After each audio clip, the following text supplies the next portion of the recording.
wabarakatuh. Perkenalkan, kami dari kelompok 2 yang pada siang hari ini akan membuat video penjelasan tentang Kabinet Sukiman.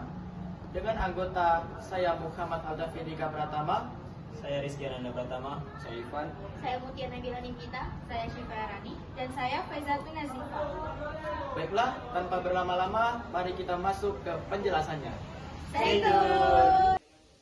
Latar belakang didirikannya Kabinet Sukiman. Yang pertama, untuk menggantikan Kabinet Natsir yang dimintai oleh Masyumi untuk membentuk suatu kabinet baru. Yang kedua, koalisi pertama untuk menstabilisasi pemerintahan yang dibentuk oleh PNI dan Masyumi. Yang ketiga, itu ada ekonomi sulit, yang mana inflasi meninggi dan sistem produksi yang merendah sehingga membutuhkan investasi asing. Yang keempat, itu ada Sukiman yang dekat dengan Amerika Serikat untuk mendapatkan bantuan ekonomi dan militer. Yang kelima, itu ada skandal dari Subarjo yang dia menandatangani perjanjian bantuan dari Amerika Serikat. Nah, selanjutnya ada tokoh-tokoh penting dalam Kabinet Sukiman. Yang pertama ada Ahmad Subarjo sebagai Menteri Luar Negeri, dan yang kedua ada Sumitro Jojo Hadikusumo sebagai Menteri Keuangan, dan yang ketiga ada Sultan Hamengkubuwono yang ke-9 sebagai Menteri Pertahanan, dan yang terakhir ada Kiai Haji Wahid Hasyim sebagai Menteri Agama. Nah, kabinet ini berakhir karena adanya kerjasama dengan Amerika Serikat yang tidak sejalan dengan politik luar negeri yang bebas dan aktif. Baiklah, kali ini saya akan menjelaskan tentang program kerja dari Kabinet Sukiman.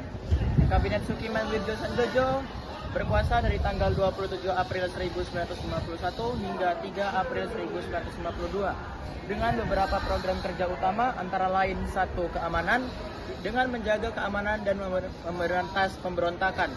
2. Ekonomi dengan meningkatkan ekonomi dan kesejahteraan rakyat. 3. Sosial budaya dengan meningkatkan pendidikan dan pelayanan sosial. Dan yang keempat, luar negeri, yaitu dengan melakukan kegiatan politik luar negeri yang bebas dan aktif. Jatuhnya Kabinet Sukiman terjadi pada tanggal 26 Februari 1952. Alasannya karena krisis ekonomi, kekecewaan rakyat, terjadinya perselisihan antara PNI dengan Masyumi, dan penolakan DPR. Hal ini menyebabkan Soekarno menunjuk Wilopo sebagai Perdana Menteri yang baru. Krisis ekonomi menyebabkan semua harga-harga barang menjadi naik dan meningkatnya pengangguran. Hal ini menyebabkan rakyat merasa tidak puas dengan kinerja pemerintah.